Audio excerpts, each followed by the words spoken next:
ఎందుకు లేట్ అవుతోంది అనేది ఇదో బ్రహ్మ పదార్థం. ఈ దేశంలో ఎవరికీ అర్థం కాదు. ఆయన మీద ఉన్న కేసుల విచారణ ఎందుకు లేట్ అవుతోంది, ఆయన బెయిల్ పైన ఎంతకాలం బయట తిరుగుతాడు, అది ఎవరికి అర్థం కాదు. ఎందుకు లేట్ అవుతుందో కూడా ఎవరికి అర్థం కాదు. చివరికి కోర్టులు కూడా అర్థం కావట్లా. ఈ దేశంలో న్యాయ వ్యవస్థ కూడా ఎందుకు ఈ విచారణ ఇంతకాలం ఎందుకు సాగుతోంది, అసలు ఈ కేసులు ఎన్ని కేసులు ఉన్నాయి, ఏ కోర్టులో ఎన్ని ఉన్నాయి, ఎన్ని పిటిషన్లు ఉన్నాయి, ఏ పిటిషన్ ఏ దశలో ఉంది, విచారణ లేట్ అవ్వడం గల కారణాలు ఏంటి, ఇవి సామాన్య మానవుడి దగ్గర నుంచి అత్యున్నత న్యాయస్థానం వరకు ఒక సస్పెన్స్, ఒక అంతుచిక్కని అంశంలాగా తయారైంది సిలబస్. ఎందుకు ఇలా అనాల్సి వస్తుందంటే, ఎప్పుడో ఎన్వి రమణ గారు చీఫ్ జస్టిస్ కాకముందు, సబ్జెక్టు కరెక్షన్ 2014 అనుకుంటా, అప్పుడు ఆయన సుప్రీంకోర్టులో జడ్జిగా ఉన్నప్పుడు ప్రజాప్రతినిధుల మీద ఏ కేసులైతే ఉన్నాయో వాటిని స్పీడ్గా విచారణ చేయడానికి ప్రత్యేక కోర్టులు ఏర్పాటు చేసి ప్రత్యేక జడ్జిలను నియమించి దడామని విచారణ పూర్తి చేయాలని చెప్పారు ఆయన. అప్పుడు ఇచ్చిన ఆర్డర్ నాకు తెలిసి అప్పటికి జగన్మోహన్ రెడ్డి గారు బెయిల్ మీద వచ్చాడు బయటికి. అప్పటి నుంచి ఆయన బెయిల్ మీదే ఉన్నాడు, కానీ కేసులు అయితే ముందుకు కాదల్లా. కనీసం విచారణ అయినా జరుగుతోందా అంటే లేదు, విచారణ జరగట్లేదు.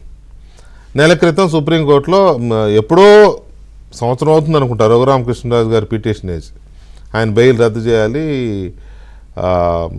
ఆయన బెయిల్ మీద తిరుగుతున్నాడు, కేసులు విచారణ ముందుకు సాగట్లేదని పిటిషన్ వేస్తే దాని మీద నెలన్నర క్రితం సుప్రీంకోర్టు అడిగింది ఎందుకు లేట్ అవుతుంది, అసలు కేసులు ఏ దశలో ఉన్నాయి, మాకు 2 వారాల లోపు ఇది వేయండి అని. మొన్న శుక్రవారం నాడు సిబిఐ పిటిషన్ వేసింది, అఫిడవిట్ వేసింది. అసలు ఎన్ని కేసులు ఉన్నాయి, ఏ కేసు ఏ దశలో ఉంది, ఎలాంటి కేసులు ఉన్నాయి, ఎలాంటి పిటిషన్లు వేశారని. అది చూస్తే నవ్వు వస్తుంది, బాధ వేస్తుంది, రెండూ ఉంటాయి. ఇంత ఫార్స్గా ఉందా మన దగ్గర సిస్టమ్ అని నవ్వు వస్తుంది. ఇంత పెద్ద ప్రజాస్వామ్య దేశంలో, అంబేద్కర్ గారు రాసిన రాజ్యాంగం ప్రకారం నడిచే ఈ దేశంలో ఇంత లూప్ హోల్స్ ఉన్నాయా వ్యవస్థలో అని బాధేస్తుంది.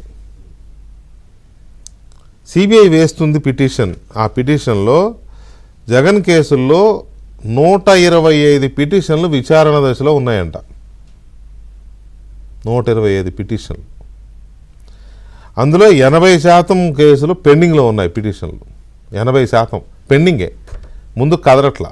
మిగతావి మాత్రం ఏదో అడపాదడపాట్లు విచారణకు వస్తున్నాయి, వాయిదాలు పడుతున్నాయి, మళ్ళీ వెళ్ళిపోతున్నాయి. వాయిదాలు పడుతున్నాయి, అంతకుమించి అందులో ముందుకు వెళ్ళడంలా.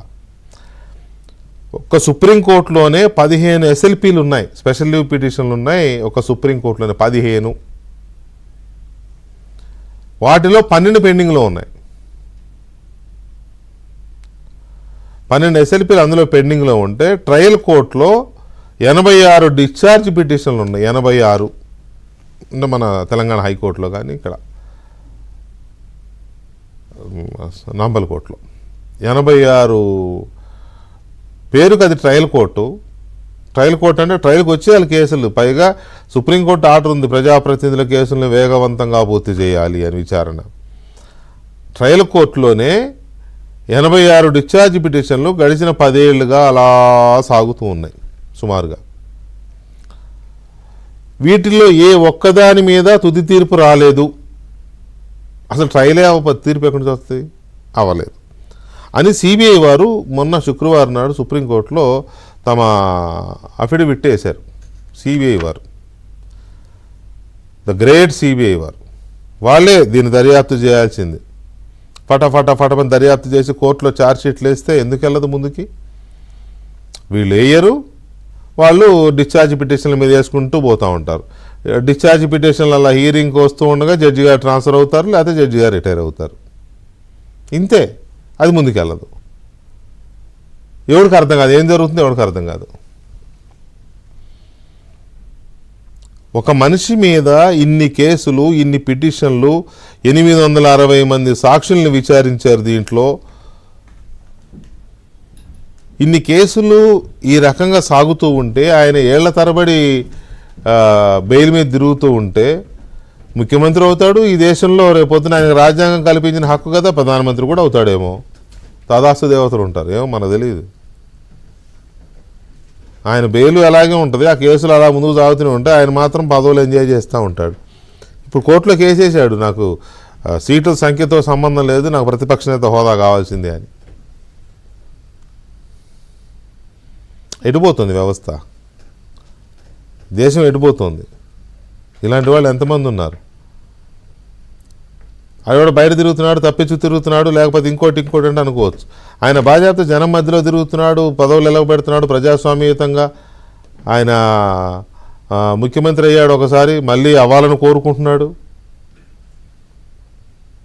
ఒకవేళ ఈ కేసులన్నీ ఒట్టిదే, ఈయన నిర్దోషి అనేది ఓకే, కానీ దోషిగా తేలితే భవిష్యత్తులో దోషిగా తేలితే ఈ దోషి ఒకప్పుడు రాష్ట్రాన్ని ముఖ్యమంత్రిగా పరిపాలించినట్టేగా. ఆర్థిక నేరస్తుడుగా తేలితే, ఒకవేళ తేలకపోతే ఓకే, వెల్ అండ్ గుడ్, అది ఆయన హ్యాపీ. ఒకవేళ తేలితే మాత్రం ఒక ఆర్థిక నేరస్తుడు ఒక రాష్ట్రాన్ని ఏలినట్టేగా, ఎమ్మెల్యేగా, ఎంపీగా, ముఖ్యమంత్రిగా, ఒక పార్టీకి అధ్యక్షుడుగా. మళ్ళీ చెప్తారు, మళ్ళీ ఎలాంటి నేరాలు ఉన్న వ్యక్తులు అధికారంలో ఉండకూడదు, పదవుల్లో ఉండకూడదు, 2 సంవత్సరాలకు మించిన శిక్షలు పడితే వాళ్ళు ఎలక్షన్లో పోటీ చేయడానికి అర్హులు. ఇవి తొందరగా విచారణ జరిగితే కదా, ట్రయల్కి వస్తే కదా, దర్యాప్తు పూర్తయ్యి తీర్పులు వస్తే కదా, ఎన్నెళ్ళు పడుద్దో శిక్ష. నాకు తెలిసి ఇవన్నీ నిరూపితమైతే అమెరికా లాంటి దేశాల్లో అయితే 200 సంవత్సరాలు 300 సంవత్సరాలు పడుతుందేమో శిక్ష. నిరూపితం అవ్వకపోతే కడిగిన ముత్యంలో బయటకు వస్తారు, అది వేరే విషయం అనుకోండి. మరి ఇవి ఒకవేళ రేపు ప్రూవ్ అయితే ఏంటి పరిస్థితి? అసలు ఎందుకు ఇలా ఇది ఉంటుంది? పోనీ ఈ పిటిషన్ వేయండి, అఫిడవిట్లు వేయండి, సుప్రీంకోర్టు అడుగుతుంది కదా, ఇది 3వ వాయిదా, మళ్ళీ 3వసారి వాయిదా పడింది జనవరి 10కి. వాళ్ళు సిబిఐ వాళ్ళేమో అఫిడవిట్ వేశారు, మళ్ళీ జగన్మోహన్ రెడ్డి గారు అడ్వకేట్ మళ్ళీ ఏదో టైం అడిగారు. వాళ్ళు టైం అడిగిన ప్రకారం మళ్ళీ జనవరి 10కి వాయిదా పడింది. మళ్ళీ ఇంకా తర్వాత ఏమవుద్ది? వాళ్ళంట చూడండి, జగన్ కేసుల విచారణలో జాప్యంపై సిబిఐ, ఈడీ అఫిడవిట్ రూపంలో సుప్రీంకోర్టుకు నివేదిక ఇచ్చాయి. స్టేటస్ రిపోర్టు పరిశీలనకు మరింత సమయం కావాలని జగన్ తరపు న్యాయవాదులు కోరారు. స్టేటస్ రిపోర్టు పరిశీలించడానికి జగన్మోహన్ రెడ్డి గారి లాయర్లకు టైం కావాలంట. ఇట్లాగే ఈ టైం కావాలి, వీళ్ళకి టైం కావాలి. ఆయనేమో ముఖ్యమంత్రిగా ఉన్నప్పుడేమో నేను కోర్టుకు వస్తే రోజుకు 60 లక్షలు ఎంత ఖర్చు అవుతుందని ఆయన వచ్చేవాడు కదా వాయిదాలకి. మరి ఇప్పుడే ఎందుకు రావట్లేదు అంటే తెలియదు, కోర్టు ఎందుకు పిలవట్లేదంటే తెలియదు, సిబిఐ ఎందుకు అడగట్లేదంటే తెలియదు, ఈడీ ఎందుకు అడగట్లేదంటే తెలియదు. ఏం జరుగుతుందో ఎవరికి అర్థం కాదు. ఎవడు ఎంజాయ్ చేసే పవర్ని వాళ్ళు ఎంజాయ్ చేస్తున్నారు. పేదవాడికి ఇదే ఒక సామాన్యుడు ఎవడన్నా 100 రూపాయలు లేకపోతే 1000 రూపాయలు ఎగ్గొడితే ఏదైనా బ్యాంకుకో లేకపోతే ఇంకో కోఆపరేటివ్ బ్యాంకో ఇంకొకటికి దేనికన్నా ఎగ్గొడి తిట్టాక వదిలేస్తారా? కనీసం బెయిల్ కూడా ఎవరు. సో ఏంటి ఈ దౌర్భాగ్య స్థితి ఎందుకు వచ్చింది? ఎక్కడ లోపం ఉంది? ఇన్ని పిటిషన్లు ఉన్నాయి, ఈ పిటిషన్లు అన్నీ ఇలా ఉండడానికి గల కారణం ఏంటి? అసలు డిశ్చార్జ్ పిటిషన్ అంటే ఏంటి? ఎందుకు వీళ్ళు ముందుకు వెళ్ళలేకపోతున్నారు డిశ్చార్జ్ పిటిషన్ల విషయంలో? సిబిఐ ఇన్ని ఉన్నాయని చెప్పి అఫిడవిట్ వేసిన సిబిఐ ఆ విషయంలో ఎందుకు పట్టుబట్టట్లా? ఇది మెయిన్ కాజ్. సిబిఐ ఎందుకు పట్టుబట్టడంలా? జగన్మోహన్ రెడ్డికి అప్పుడు బెయిల్ ఇచ్చేటప్పుడు ఈయనకు బెయిల్ ఇస్తే సాక్షులను ప్రభావితం చేస్తాడు, బెయిల్ ఇవ్వొద్దని వాదించింది ఇదే సిబిఐ. ఇప్పుడు అదే సిబిఐ ఆయన బెయిల్ మీద ఉంటే ఆయన బెయిల్ రద్దు చేయడని ఎందుకు అడగట్లా?